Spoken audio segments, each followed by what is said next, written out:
Sanctus, Sanctus, Sanctus Dominus Deus Sabaoth. Bapak, Ibu, dan saudara-saudariku yang terkasih dalam Tuhan kita Yesus Kristus, salam sejahtera untuk kita semua.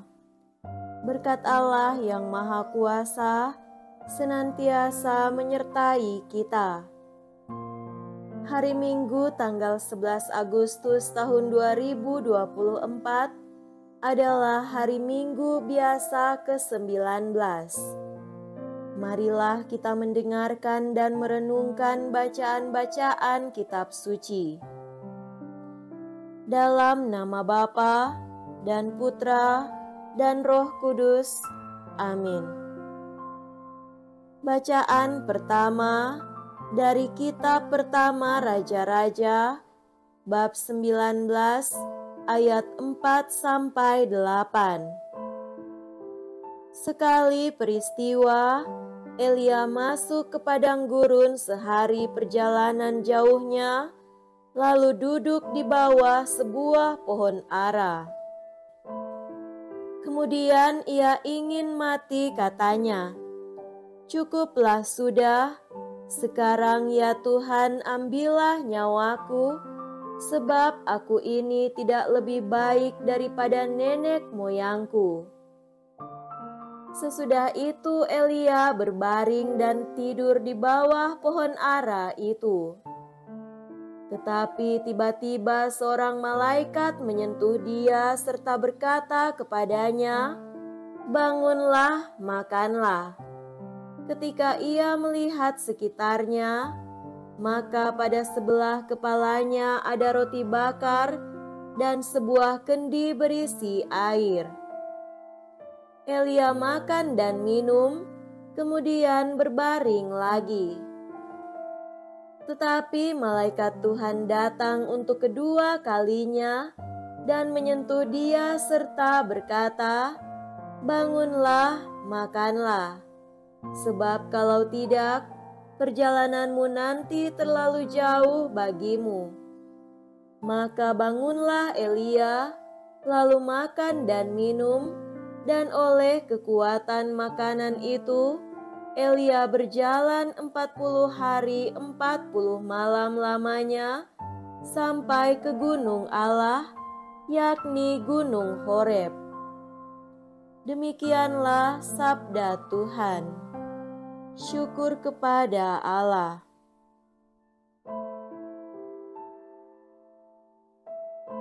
Bacaan kedua dari surat Rasul Paulus kepada jemaat di Efesus, bab 4 ayat 30 sampai bab 5 ayat 2. Saudara-saudara, janganlah kamu mendukakan Roh Kudus Allah yang telah memeteraikan kamu menjelang hari penyelamatan. Segala kepahitan, kegeraman, kemarahan, pertikaian, dan fitnah hendaklah dibuang dari antara kamu. Demikian pula segala kejahatan. Hendaklah kamu ramah seorang terhadap yang lain, penuh kasih mesra dan saling mengampuni, sebagaimana Allah telah mengampuni kamu dalam Kristus. Sebab itu, jadilah penurut Allah sebagai anak-anak kesayangan dan hiduplah dalam kasih, sebagaimana Kristus Yesus juga telah mengasihi kamu dan telah menyerahkan dirinya untuk kita sebagai persembahan dan kurban yang harum mewangi bagi Allah. Demikianlah sabda Tuhan. Syukur kepada Allah.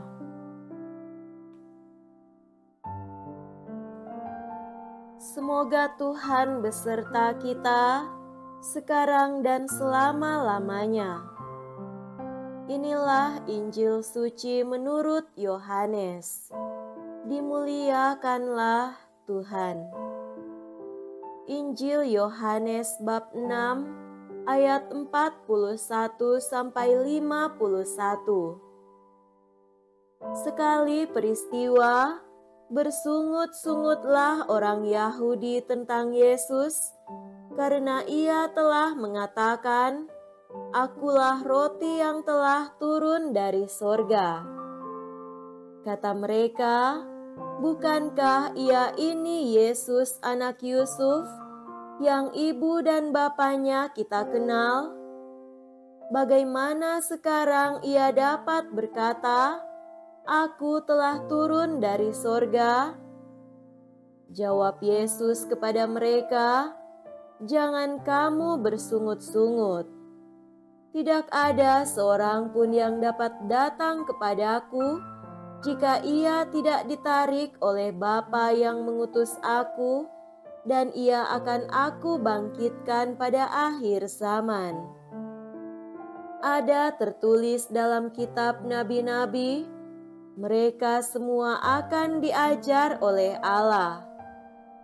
Setiap orang yang telah mendengar dan belajar dari Bapa datang kepadaku.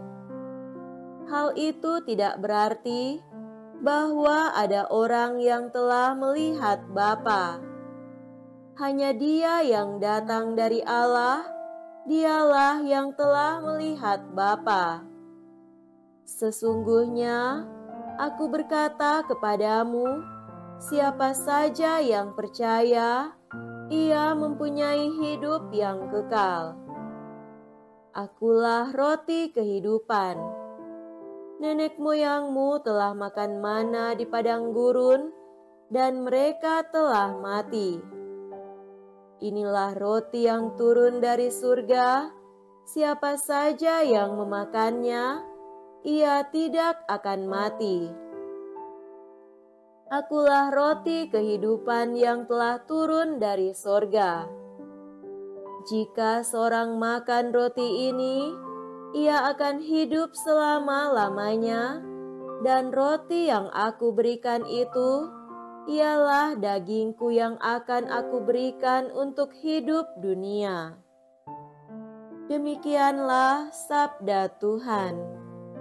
Terpujilah Kristus.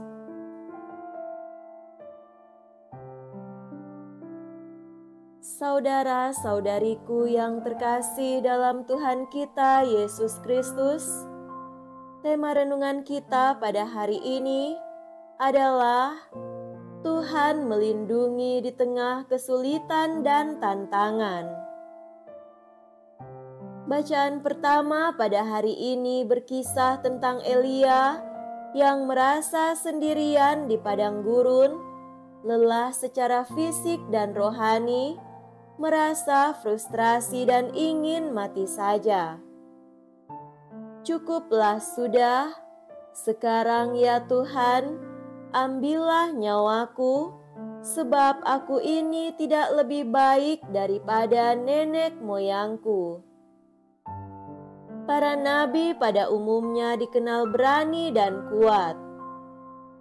Di satu pihak, Elia dikenal sangat berani melawan Ahab di istananya dan di Gunung Karmel.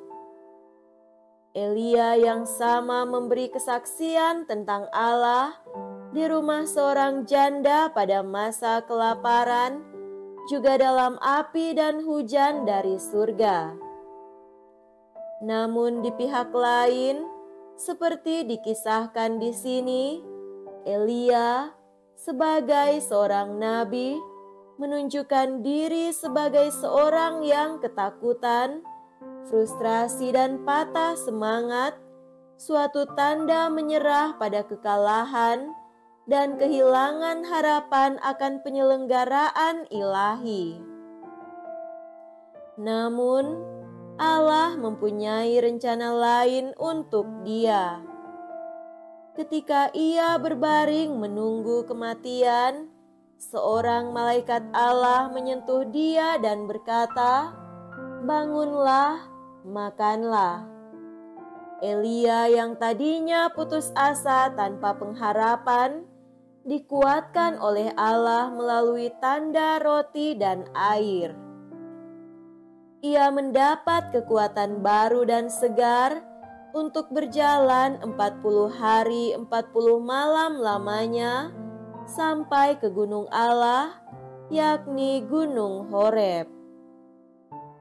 Saudaraku terkasih, seperti Elia menghadapi kesulitan dalam perjalanannya, Yesus menghadapi kesulitan dan tantangan dari pihak kaum Farisi, yakni ketidakpercayaan dan sungut-sungut mereka, karena ia mengatakan, "Akulah roti yang telah turun dari surga." Mereka meremehkan dia karena mereka tahu asal-usul keluarganya. Dia hanyalah anak Yusuf yang ibu bapanya mereka kenal. Mereka mencari cara untuk mendiskreditkan dia dan karyanya. Yesus tidak menyerah. Ia tetap berfokus pada karya yang dipercayakan Bapa kepadanya. Ia tetap meyakinkan mereka bahwa Dia adalah roti untuk kehidupan kekal, bukan seperti roti mana yang bersifat sementara. Dewasa ini, kita terus diundang oleh Yesus sebagai roti hidup melalui meja Ekaristi untuk menguatkan dan menyegarkan perjalanan kita dengan santapan tubuh dan darahnya. Ia memberikan diri sebagai motivasi yang menguatkan.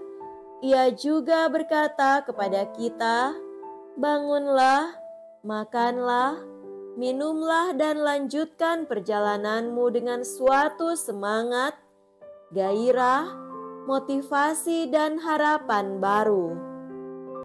Dengan demikian, akhir perjalanan kita menuju kediaman kekal bukanlah kekalahan atau duka cita, tetapi kemenangan dan sukacita. Demikian kita belajar untuk meletakkan harapan-harapan kita pada Allah yang penuh kuasa dan kemurahan, sambil percaya akan waktu Tuhan dan akan penyelenggaraan dan perlindungannya, khususnya pada saat-saat penuh kesulitan dan tantangan dalam perjalanan hidup kita. Kegagalan yang kita alami bukanlah suatu kekalahan atau akhir dari perjalanan kita, tetapi suatu motivasi baru untuk menemukan kekuatan dan kesegaran dalam Allah. Dalam kisah Elia, Tuhan memberikan tanda roti dan air untuk memberikan kekuatan dalam perjalanannya. Dalam Ekaristi, tanda itu adalah roti dan anggur yang menjadi tubuh dan darah Tuhan dan menguatkan perjalanan kita di dunia sebagai orang-orang beriman. Mari kita hidup dari Yesus sebagai roti hidup agar kita kuat dan segar dalam melanjutkan perjalanan dan perjuangan kita, baik pada waktu yang baik dan susah, sampai kita mencapai gunung Allah, rumah kediaman kita yang kekal. Semoga demikian. Amin. Dalam nama Bapa dan Putra dan Roh Kudus. Amin.